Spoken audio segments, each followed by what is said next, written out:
the fight that we all want to see, the light heavyweight bout. Ed Herman sitting at plus 208, Zach Cummings minus 208. 38 years old for Cummings, 42 years old for Ed Herman. Over under 2.5 rounds, minus 170 for the over, plus 170 for the under.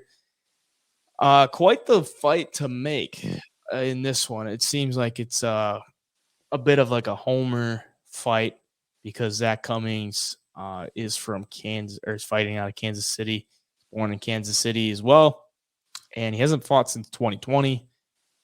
So maybe this is like his retirement fight. Could be. I mean, he's 38. He hasn't been active as of recently. Ed Herman also hasn't fought since 2021.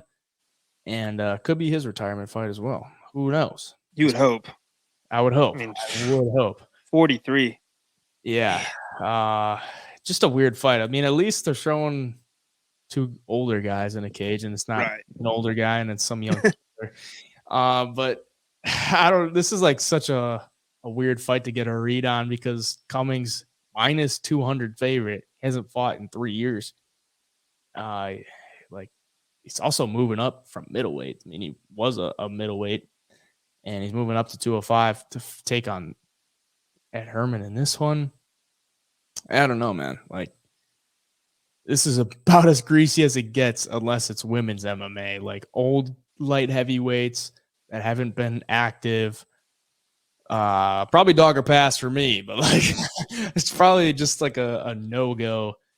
Just both guys that are like okay all around, and they're gonna throw 2 to 3 or they're gonna land 2 to 3 shots per minute, like stand-up battle. Neither guy big KO power.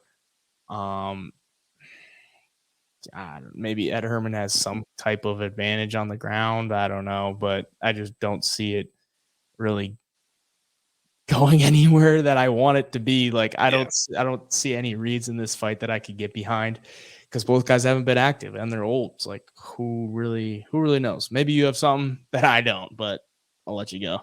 No, I just think Ed Herman is kind of lost a step, and it was really evident in the Alonzo Menifield's fight. I mean, Alonzo Menifield, younger fighter, powerful, but he threw twice the amount, or landed twice the amount of significant strikes in that fight. I was surprised he didn't put away Ed Herman, went all the way to decision. So I guess props to Ed for being that tough.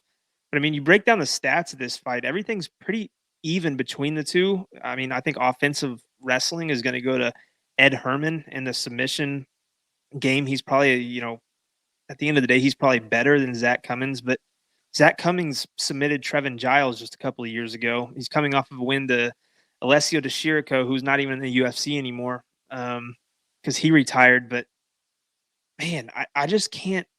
If you're betting on this fight, like you got to call the Gamblers Hotline on this one. I mean, we gotta bet on it because we're gonna be there. So we got to bet on every fight since we're gonna be there. But yeah, I think this is honestly, you got to go with the younger guy. But at the odds, it's like, man, it's hard to trust anything here.